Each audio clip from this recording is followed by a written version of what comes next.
cardiac failure. What are the signs and symptoms of the patients who suffer from this condition, and what are the things you need to do to treat. Okay, non-pharmacological methods I have briefed you, and then we started about what are the drugs that can be beneficial in this type of condition. And as you can see the screen, that we have several drugs like inotropic drugs, diuretic, vasodilators, and beta blockers. And these drugs are there not to treat the condition.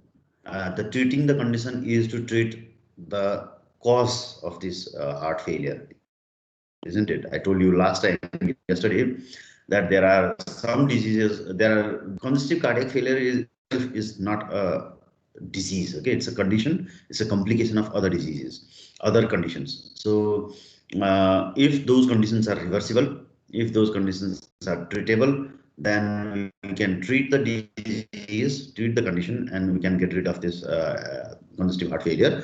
And if it is not reversible, what you have to treat the patient. Treating means that you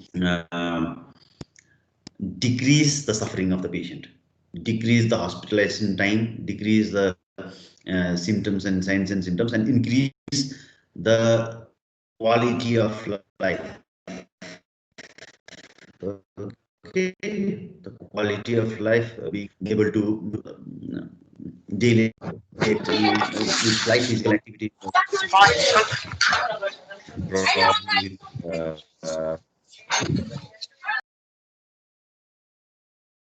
can you mute your microphone? Who's that? I can hear some. So I told you about inotropic drugs, diuretics, vasodilators, and beta blockers. And just to remind you, if you remember, inotropic drugs and beta blockers, these are somewhat opposite acting drugs, opposite going drugs. Okay, I'll explain why we use this. Okay, and what are the conditions we use these opposite acting drug. One is increasing the force of contraction in your heart, and another one is decreasing it. Okay, so but in the same condition we use it, but there are rules how to use it. Okay. So logically enough, if the heart is not beating properly, if it is not able to forcefully contract, then we have to give inotropic drugs that increases the contractility of this heart. Okay, one.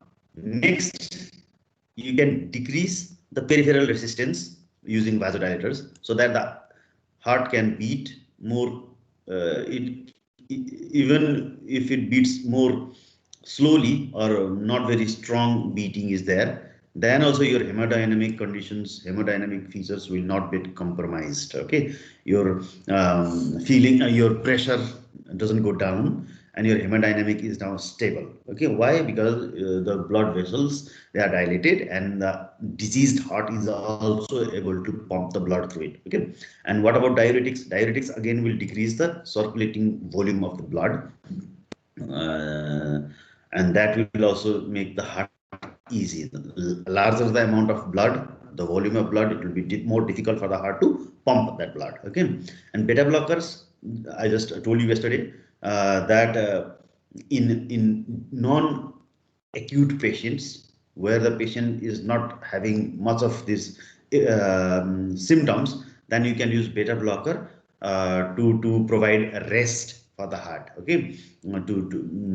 so that heart will not get excited, and which will increase the survival of the patient. Okay, so apart from out of these, I told you yesterday also, ACE inhibitors and ARVs, they beta blockers and aldosterone antagonists like spironolactone, these three types of drugs or four types of drugs are the ones which are slightly able to reverse, or more appropriately you can call it arresting. Okay, because reversal is I don't know if it is that much of important, because reversal is not much there. Okay, only slightly reversal. Maybe the heart growth or hypertrophy might be reversed slightly, ever so. Okay, not very significant reversal will be there, but you can arrest the disease process, okay, progression and prolongation of survival. That is the true goal over here that we have with these drugs. Okay, and inotropic drugs are like they might immediately, for the time being, they might improve the condition and the symptoms of the patient, but long term effect it will have it, though this scientific community doesn't actually recognize that it will increase the mortality, but they say that it doesn't change the mortality. Okay, it doesn't change anything. The duration of the life, prolongation of survival is not there, but it will increase significantly the hospital time and the quality of life. They say that, but many scientists argue with that. Okay, they say that using inotropics for long period of time or very frequently will decrease the overall survival of the patient, though it will for the time being improve the life. So we'll be dipping down into inotropics today. Okay, inotropics drugs. So I told you that one of the drug, only one class of this drug today is we are going to discuss about digitalis. Okay, digoxin, and that is the only new drug in this chapter I told you yesterday. Other drugs already learned about it, but I will be repeating those today and tomorrow as well. Okay.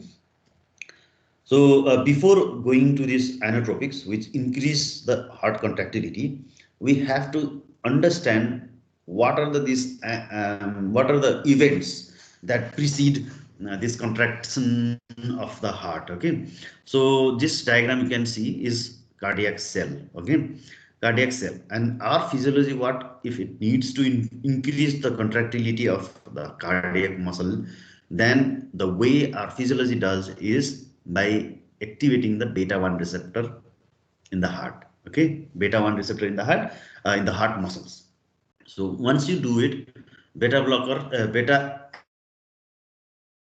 okay, beta what is the transmitter that does it? It is either noradrenaline or adrenaline. Okay, so natural ligands. So what does it do? It will activate the beta 1 receptor, and with this process of activating cyclic AMP from ATP, eventually by a long process, which I have not shown over here, this process is longer than it seems here. Okay, but to make it short, that via protein kinase A activation, it will increase the calcium channel. Last time, if you remember, this calcium channel is of three types. One is voltage dependent. Okay, another one is receptor mediated. This is receptor mediated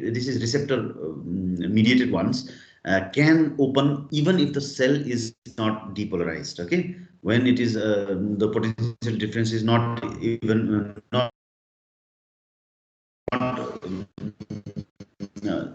that different.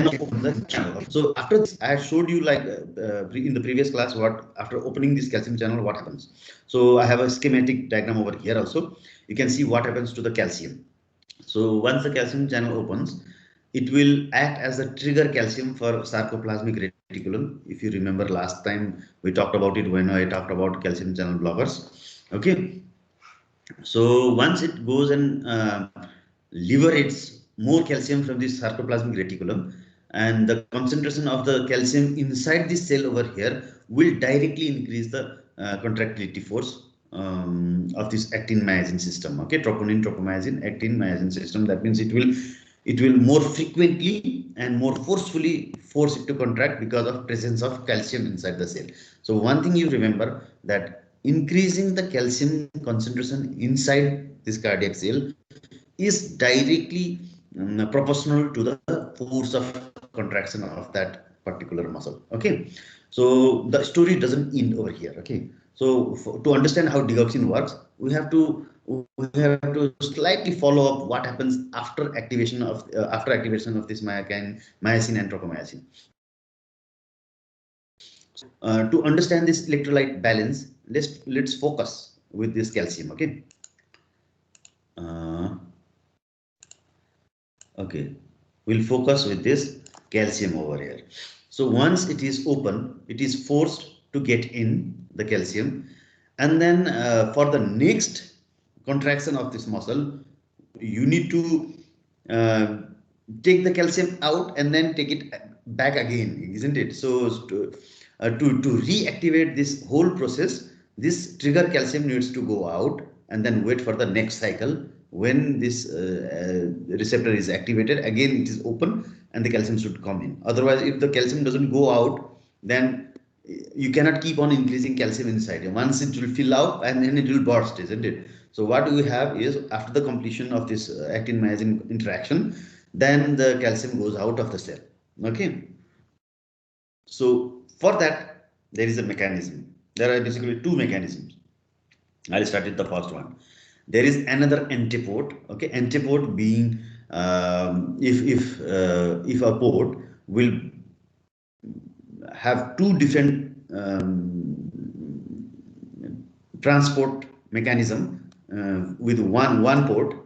Okay, one is going in the direction, another one is the opposite direction. So this is called antipode. If they are in the same direction, then we call it symport, if you remember. Okay, so that means when the calcium concentration gets high, very high over there, then and this concentration will drive this port. Okay, and the calcium will go in and three sodiums will come in, go out. Calcium, when they'll get exchanged, so that the level of calcium here remains optimal for activation of this system. Okay, but there is another problem. So calcium will come in via the channel, and then it will go out with this port. And if there is only one port over here, with other ports not being shown here, you might see that sodium will increase in intercellular, isn't it? If you continue this machinery going, then sodium will increase inside the cell. If sodium increases inside the cell, then there will be another problem. So what we have is another antipode system is there, which is called sodium potassium ATPase. Okay, sodium potassium ATPase. That means this sodium and potassium is again exchanged. This is also an antipode. You can see the exact amount of sodium is expelled out. So this one will get exchanged with calcium, and then this sodium, which is now high concentration inside the cell, then this high concentrated sodium is now expelled out from this. Okay, and potassium goes in, but potassium doesn't have the problem of concentration inside. Okay, so there are so many leak potassium channels in all the cells, where if the potassium is increased, they will leak out. Okay, from anywhere you can see they will leak out. So the potassium doesn't need anything to take it, drive it off. Okay, so this is the mechanism how it maintains the electrolyte function. Okay, now this is very delicate balance between these electrolytes. Okay, that is why before using digitalis, you always have to measure the electrolyte levels in the blood. If there is hypokalemia, sometimes hypermagnesemia, in those cases there might be either or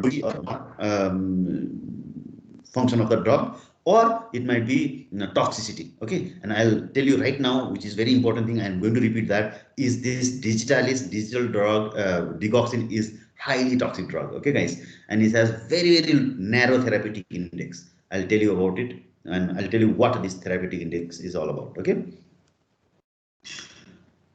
and what happens here is so now what happens here is uh, we can, if you remember all the names of the drugs, then I can tell you which part of this drug, of this mechanism is controlled by inotropic drugs. Okay, first one, this is controlled by, this port is controlled by digoxin, you can see. So what does it do is, digoxin will compete with this potassium. Okay, digoxin and potassium will compete for position in this port.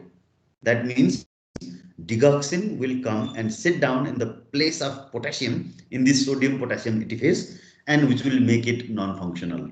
So when this is shut down, then what happens is, without this port over here, sodium is not able to go out, isn't it? So if sodium is not able to go out, then the concentration of sodium will increase inside and decrease outside. So if concentration of sodium is decreasing outside, then this port doesn't work again. So it needs sodium outside, high concentration of sodium outside in order to exchange it with calcium. But since sodium is high over here, calcium is not exchanged. So as a result, the concentration of calcium is increased over here. Okay. So, and because by blocking the sodium potassium ATPase by digoxin, you increase this calcium level inside the cell. Okay. So, and that will increase the contractility of this system. This is how it works. Okay. Now let's go to the another drug. What happens over there?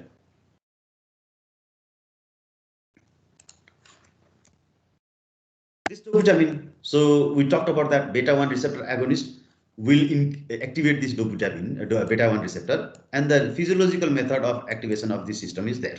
So again, indirectly, they will also increase the calcium concentration in the blood, inside the cardiomyocyte, and then increase the contractility force of this thing. Okay. Other drugs. This you can see phosphodiesterase is the enzyme we were talking about several times, isn't it? So phosphodiesterase is always it's inhibiting the destruction of cyclic AMP. Okay, so now phosphodiesterase inhibitor like inamrinone and milrinone, you can have written over there. Inamrinone and milrinone, these are the two drugs that will decrease, that will block the conversion of cyclic AMP into AMP. So increasing the concentration of cyclic AMP again will open this calcium channel for a longer period of time. This is how the drugs act. Okay, but one thing I want to remind you that anything this I just told you is not complete. Okay, digoxin will not block all the sodium potassium ATPases here. If that happens, then the concentration of calcium will increase continuously inside the cell, and then the end effect is heart arrest. Okay, so it will be it will stop contracting. It will stop while it's in the peak of contraction. That means it will be small, very spastic, and it will stop the heart. Okay, so that is one problem with digoxin and other drugs. So what you need to think in your mind is some percent of this sodium potassium ATPase will be blocked, not all, and that is the reason only slight increase of calcium is there inside the myocyte. Okay, it's not that it will be full of calcium. So you need to remember that when we talk about other things in this chapter. So I told you about how this mechanism works and what are the drugs that will affect the contractility of the heart. Okay, I will repeat that again, so don't worry about it if you didn't mug it up at the first time. So cardiac glycoside is not a new drug, guys. It was there in Ayurvedic era. Okay, but 1785, the Western people got hand for that. Okay, and it was foxglove plant. Okay, and that saved many patients who were dying. Okay, who had heart failure, and they were saved by taking pastes of this flower. Okay, but now we have basically it's almost 20 to 30 years that the significant use of cardiac glycosides is now not used. They don't use it. We have other drugs for that, but still in many countries we still use, and nowadays only we have digoxin. Okay, digitoxin is almost now gone. It's not there in Nepal. I have never seen this. The role of digitalis is somewhat declined. I just told you about that because of the safety concern. What safety? I told you that therapeutic index is very narrow. That means a slight increment of the dose will give you the toxic effect. Okay, so to prevent that, and on top of that, the difficulty doesn't end over there. Okay, to maintain the normal level in the blood is also difficult, because this drug is highly protein binding. It will go and bind immediately. It will get stored in your body, and the effect comes very late, and it will remain for weeks. Okay, once you take the drug, the initiation takes too long, so you have to get loading dose for this. Okay, so initiation will get too long, loading dose, and then after getting the effect, the effect will remain for weeks. Okay, so because of that, it's very difficult to predict how much the level will attain. Okay, so because of those problems, and then in somehow if you are mistaken and the dose increases slightly, then you get the toxic effect. So it's very difficult to maintain the perfect therapeutic window. Okay, for that purpose, nowadays, because of these difficulties, we use other drugs, but these drugs also sometimes are used. Okay, oral basically. Reduction of hospitalization and reduction of symptoms of heart failure. But recent studies have shown that digitalis does not affect mortality in CHF patient. uh, Books say this, but many people they also say that it does not affect, but it affects ever slow slightly, and there might be a problem that using digitalis or any other inotropic drug will reduce the overall survival of the patient. Okay, but without any doubt, it will reduce the hospitalization time, and the symptoms will be reduced. Now, there is without any question that is there.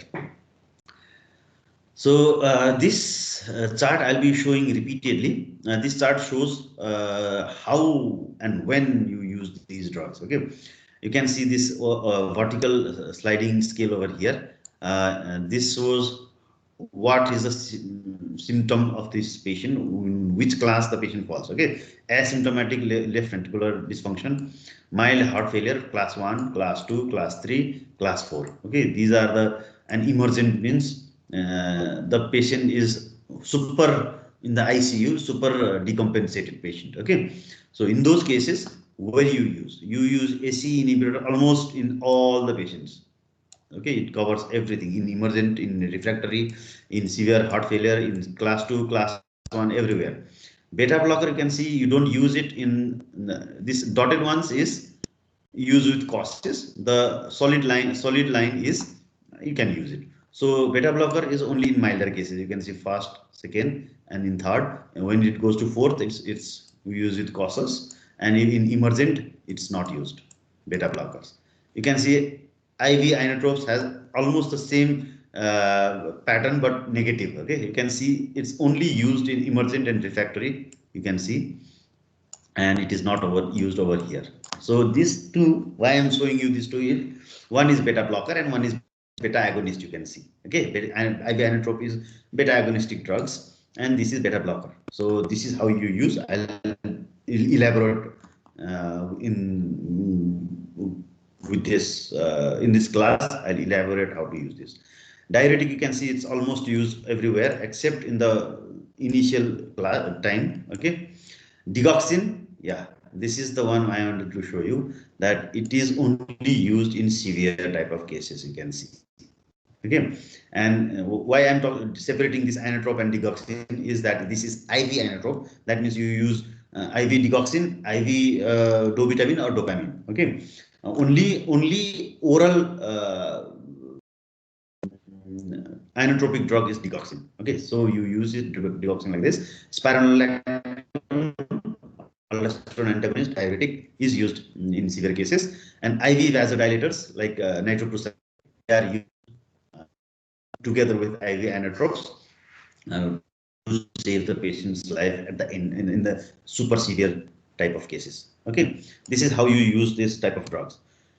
So now I have already mentioned how this drug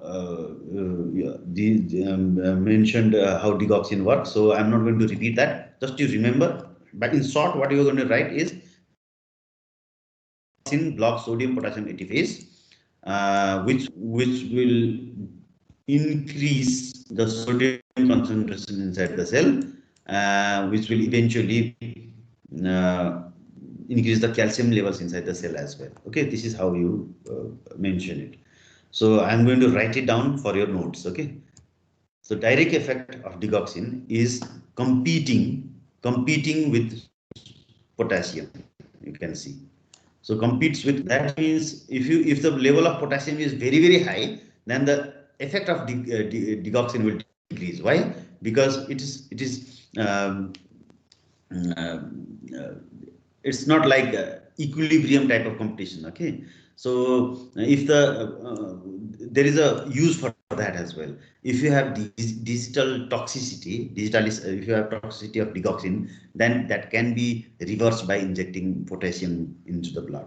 Okay, level of potassium, if it is high, then you get protected from this effect. That means the therapeutic effect also goes down if your potassium level is up. Okay, so it is a competitor of potassium to bind for this site in the sodium potassium multiphase. So which results in increased intracellular sodium, decreased sodium potassium exchange. So this one, decreased sodium potassium exchange, which will eventually increase the intracellular calcium level. So this is how you write it. Okay. And because of increased intracellular calcium, there will be increased actin myosin interaction, increasing the contractile force of this cell. Okay, this is the direct effect. Another is indirect effect. Indirect is in how it goes is it has two functions. Results in increased vagal activity. That means it will slow down the heart and it will increase the secretions in the glands and other parts, and it has tendency of decreasing the sympathetic activity. Both of them is needed. Well, you are suffering, if you are suffering from congestive heart failure. Why? Because heart failure, decreasing the increase vagal activity means you are going to decrease the heart rate and decrease the contractive force, so that it just works like beta blockers. Okay, and decreasing sympathetic activity means all these aggressive things and heart beating very fast is blocked with this. So it is very effective in uh, congestive cardiac failure. And the other use of this is supraventricular tachycardias. I'm going to give you the notes as well in this slide. So the uses is, one is obviously congestive heart failure, another one is supraventricular tachycardia. So why we use this supraventricular tachycardia? So to understand the use supraventricular of digitalis in supraventricular tachycardia, you have to understand one very basic point. What is that? What is supraventricular? Supraventricular is upper, above ventricles, isn't it? What are there above ventricles? Auricles, atrium is there, isn't it? So you know that atrium and ventricles, they beat in different times. Okay, so so first atrium will beat and then the ventricles will squeeze the blood out of the heart, isn't it? So if the atrium is now not beating properly, tachycardia, okay, atrium is beating very fast, then what happens is you have AV node that will block those fast impulses. The one of the function of AV node is that it will hold the current for some time, coming the current coming from SA node from the supraventricular part of the heart. It will hold for some time and then only bypass a certain amount of impulses to the ventricles. Because of this barrier, supraventricular tachycardia doesn't go to ventricular tachycardia. That means the tachycardia of the ventricles. If there is ventricular tachycardia, VT, okay guys, VT is a very deadly condition. Okay, if you have VT in your patient, if you are working in emergency or ICU and you see VT in the monitor of a patient, then you think that the patient might die very soon. Okay, why? Because atriums are not that important for life. So even atrium is now tachycardic, then the hemodynamics will not get that much compromised. Okay, because the ventricles are beating properly. Now there is, but the risk always remains that if AV node fails somehow, and it will allow these supraventricular impulses, all the impulses down to the ventricles, then this SVT, supraventricular tachycardia, SVT will change to VT. Okay, if it changes to VT, then the patient will die. Okay, it's very difficult for the patient to prevent death. So what this digitalis does is it will slow down, it will block the AV. Okay, I told you in the previous slide that it is it is this sodium potassium ATPase is there in the neuronal cells as well. In heart cell, what happens is that accumulation of calcium increases the contractility of force. But if it is in neurons, nerves, then it will slow down the current. Why? Because it will be higher voltage, it will have higher voltage, but the current slows down because it will block this activity, sodium. Okay, and digitalis will block the supraventricular impulses effectively in the AV node and prevent the ventricular tachycardia to form. This effectively minimizes the risk of patient developing VT. Okay, so and not only digitalis, even beta blocker and will do that job. Okay, so these are the only two uses. What and adverse effects? I told you that this drug is nuisance for adverse effects. Okay, it has severe adverse effects and it has narrow therapeutic index. And I'll tell you what. Okay, narrow therapeutic index. So I told you about what that narrow therapeutic index is all about, and I'll give you a slide coming next slide. I'll give you a slide to explain what exactly I mean of this narrow therapeutic index. So I'll give you a hint that it is the therapeutic of index between the usable dose. That means the minimum dose that gives you the effect and the maximum dose that gives you the side effect is very narrow. Okay. And what are the other adverse effects? If your adverse effect is anorexia in normal doses, right, guys? Not in toxic doses. Anorexia, nausea, and ECG changes will be there, and with slightly higher doses, disorientation, fatigue. Disorientation is very bad for the person. Okay, fatigue, malaise, headache, mental confusion, visual effects, halos. Okay, you can see this.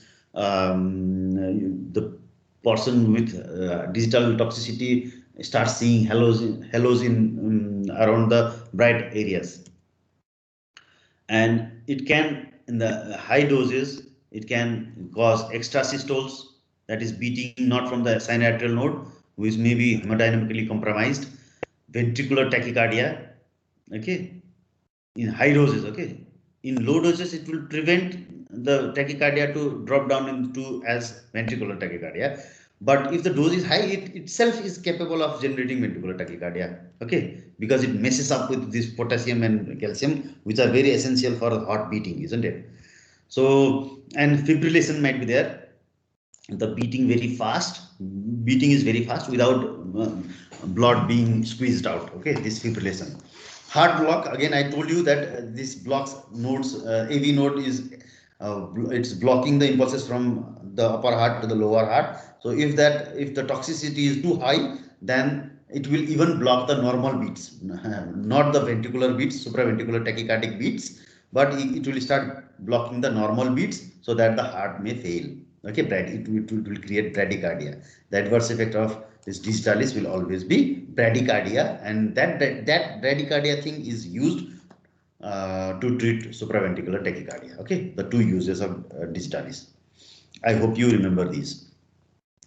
So I have taken this from KT Tripathi, this chart, and this chart I introduced you because this will show you what are the all pharmacokinetic properties of digoxin and digitoxin. Okay, and you'll have a good comparison between these two drugs as well. So oral absorption, both of them are orally available, but digitoxin is better. But because of other nuisances, we don't use basically digitoxin. We use this one. Okay, and this one is more common in our area. But although it's not 90 to 100% is oral absorption is there, but it's significantly better than other many drugs. Okay, 60 to 80%. So plasma protein binding, this one is 95%. That means it will, I told you that it will bind to the plasma protein, and then when the free digital drugs is depleted from the circulating blood, then it will start leaking out from these binding sites. Okay, so that works as a storage for this disease, for this drug. That is why you can see because of this 90% plasma protein binding, this plasma T half of this drug digitoxin is 5 to 7 days, 1 week. Hey guys, but you can see digoxin it's only 25% bound, it makes it slightly more safe, and it does the job only for 40 hours. Okay, so onset is 15 to 30 minutes. The action starts here, 2 hours in digitoxin. The peak effect in digitoxin is 6 to 12 hours, but with digoxin it will yield the peak effect within peaks concentration within 2 to 5 hours, and duration you can see 2 to 6 days, not weeks like in digitoxin. Okay, so this is why we have a problem. What a problem is, we are not able to predict what level we attain, okay, in the blood. So and then if this you are taking for 2 3 weeks, and which dose will maintain what level in the blood is different in different patients. Okay, so you have to first hit and trial the drug. So plasma concentration therapeutic is 15 to 30 nanogram per milliliter, and toxic is more than 35, you can see. So 30 was the therapeutic, the upper limit, and 35 is already toxic. So this is what we call narrow therapeutic index. Okay, again with this also slightly better condition, 1.4, and the toxic effect already comes with 2. Okay, so this is why it's very dangerous to use this drug without any precautions. So daily maintenance dose. Why I'm talking about maintenance dose is basically these drugs should be given as loading dose before you get to the therapeutic effect. Okay, loading dose, we call this loading dose as digitalization. That means without loading dose, you are not going to get the effect very fast. It takes time. It takes 2 3 days to get the effect if you don't give the loading dose. Okay, so daily elimination, it's you can see route of administration. Okay, these things you can go through yourself. The next thing is this effects. Where this effects, what are the effects of this digitalis? So in sinus node, therapeutic doses, if it is in the therapeutic window, it will reduce the rate production. Okay, and in toxic dose it will start getting the rate lower and lower, so that it will create bradycardia in toxic dose. Arterial muscles refractory period is decreased. uh, that means it will not respond. If refractory period means the period where it is dormant. Okay guys, this muscle is contracted now. It will prepare itself for the next contraction. Okay, and the time taken for preparing itself for the next contraction is called refractory period. So it will decrease the refractory period. Again, it will slow down the heart, but since the refractory period is increased, accumulation of calcium will be there, and then the beat when happens will happen very very forcefully. Okay, so and the toxic drug will further decrease the refractory period to the extent that it might create arrhythmias itself. Okay, AV node, it will decrease the conduction velocity. I have been talking about and saying, explaining how it happens and why, what is the consequence of being this velocity being slowed down. So this happens with the therapeutic dose, but with toxic dose, you can see that it is more pronounced over here, and it can create arrhythmias. In the Purkinje system and in the muscles, in the ventricles, again the refractory period is slightly decreased. That is why, since the refractory period is decreased, and then the rate is also decreased, the chance of getting extra systoles is very high if it is in the toxic dose. Okay, therapeutic no, in high dose. And in ECG you can see the PR interval is decreased because of this AV block, and depression of QT interval is there. Okay, but in toxic drug dose, you can see fibrillation arrest at extremely high dose. I told you about this. If you have very very high dose of digitalis, then the heart will get arrested in the contracted form. Okay, phase. In the systole, it beats and then stops beating. That means it is very small heart because it's okay, and it stops over there, gets arrested. Okay, this is very, very high risk for the patient, so we have to use these drugs very, very cautiously. Hey guys. So about digitalization, I told you what digitalization is. So this drug is being needed very immediately in most of the cases. In emergency conditions, we need the effect very, very soon. Okay, but the problem here is it needs to fulfill all these plasma binding sites. If you inject the or if you take the drug, it will get absorbed, and then it will satisfy all these sites fast. And then when all the plasma binding sites of this digitalis is satisfied, they have got one digital molecule attached to themselves, then only the digital drug, free digoxin, is there to give the effect. Okay, so for that we have to satisfy these sites first.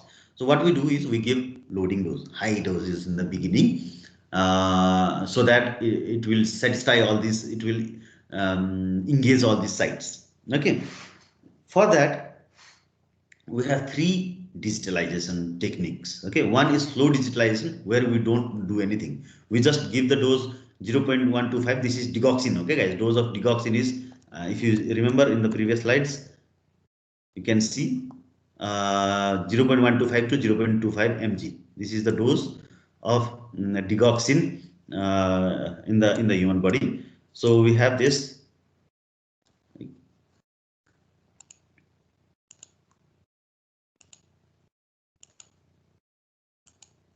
Okay, 0.125 to 0.5 mg of this is the maintenance dose, right? But we are not giving loading dose since this is slow digitalization. Uh, so maintenance dose is given from the beginning. In mild to moderate cases, you increase after 1 week. Okay, that means it will take 1 week for this digitalization to happen, to satisfy all these binding sites, and to get the effect of digitalis. It will take 1 week. 1 week you take the drug, satisfy all these sites, and it is safe because you are taking the normal dose from the beginning, but the effect will come after 1 week. Another one is rapid oral digitalization, where you get slightly higher doses. You can see the initial dose is 0.5 to 1 mg for the loading dose, and then after 6 hours you use 0.25 mg for 6 hourly, 0.25 to 0.5. Right, guys? You can see this is 0.5, that means 0.2 to 0.5, 6 hourly till response. And when will you get response? Most probably within 1 day. Okay, this is rapid oral, 1 day, 24 hours sometimes, or 36 hours sometimes. Okay, so this depending upon how big the patient is. Okay, because if the patient is obese, then he will have more binding sites, isn't it? So the third one is IV digitalization, which will digitalize the patient within hours. Okay, but this is quite dangerous. You need to hospital setting. You need to monitor the patient with ECG and BP monitoring continuously while infusing this drug, like 0.25 mg to 1 mg hourly. Okay, every hour, slow IV injection. Okay, slow IV, and till response,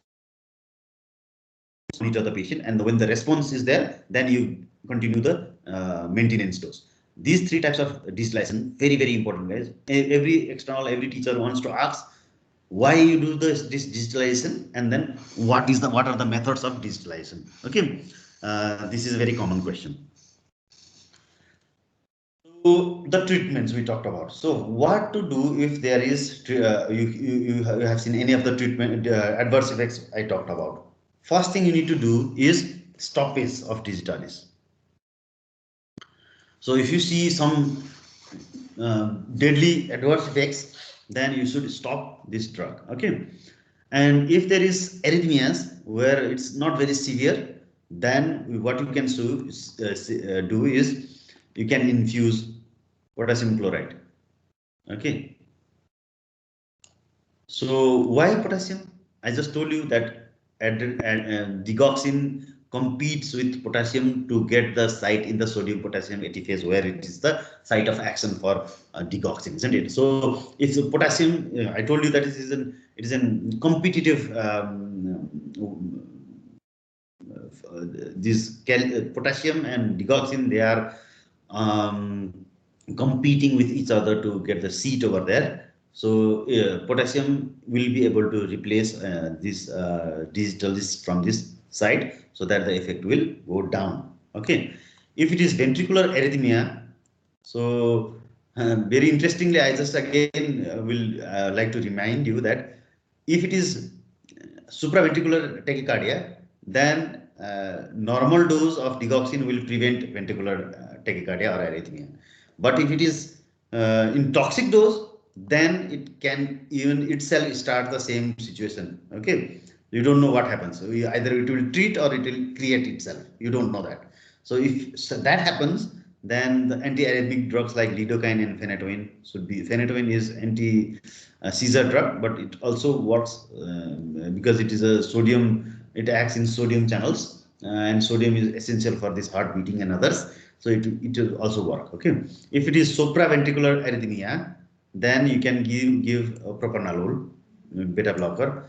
If there is AV block and bradycardia and severe bradycardia, you can give atropine and other cardiac pacing things, defibrillation if it is arresting the heart. Okay, all these things should be done appropriately in the hospital setting. Okay, guys, very dangerous. Even potassium by itself is dangerous. It has the ability to by itself creating arrhythmia of the heart.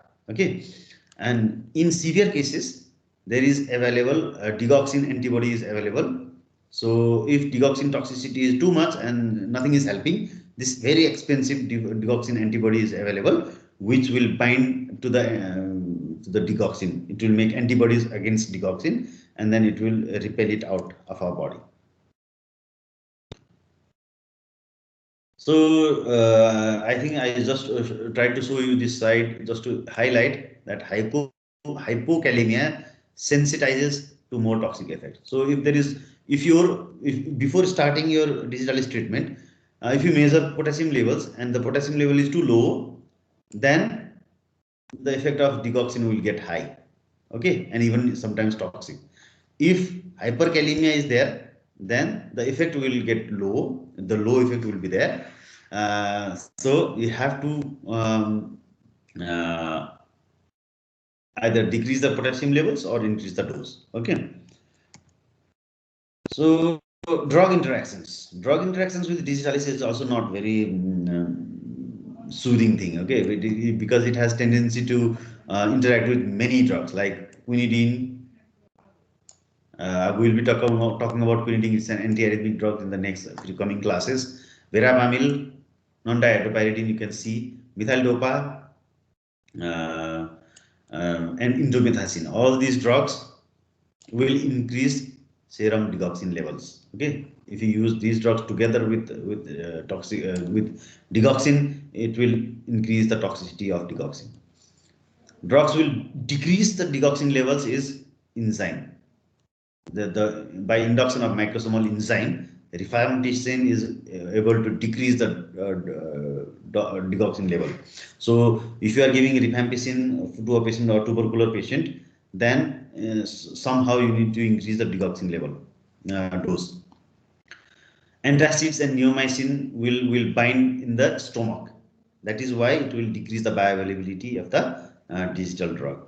Drugs acting indirectly by interfering with sodium, potassium, and calcium levels. Obviously, if I was talking about if the potassium is so important for therapeutic effect of these digitalis, then you be careful with other drugs that changes potassium levels, like diuretics, ACE inhibitors. Okay, ACE inhibitors, just never forget. ACE inhibitor always increases the potassium level. Calcium again, calcium is calcium is the sole player over here. So you need to be cautious if you are giving calcium. And even diuretics, they will also increase they will produce hypokalemia. Sorry, they will decrease the potassium levels.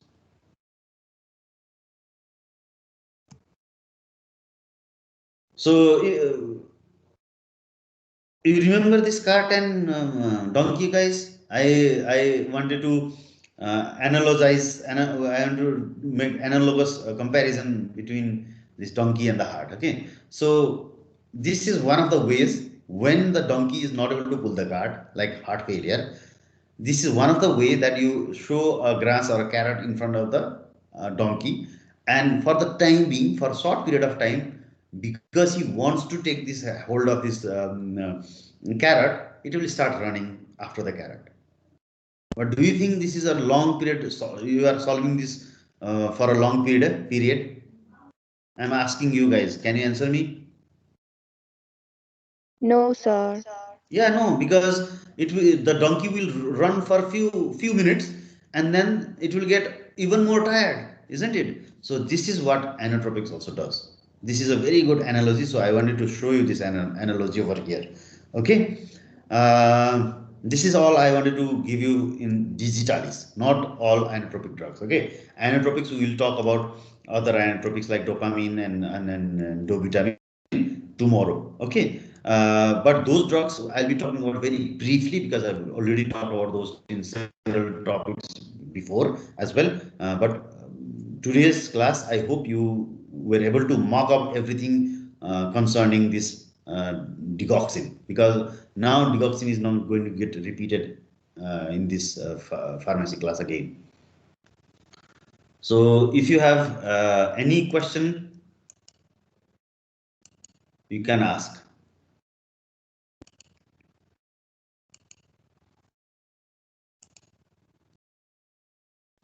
If no question, then I'm downloading the attendance.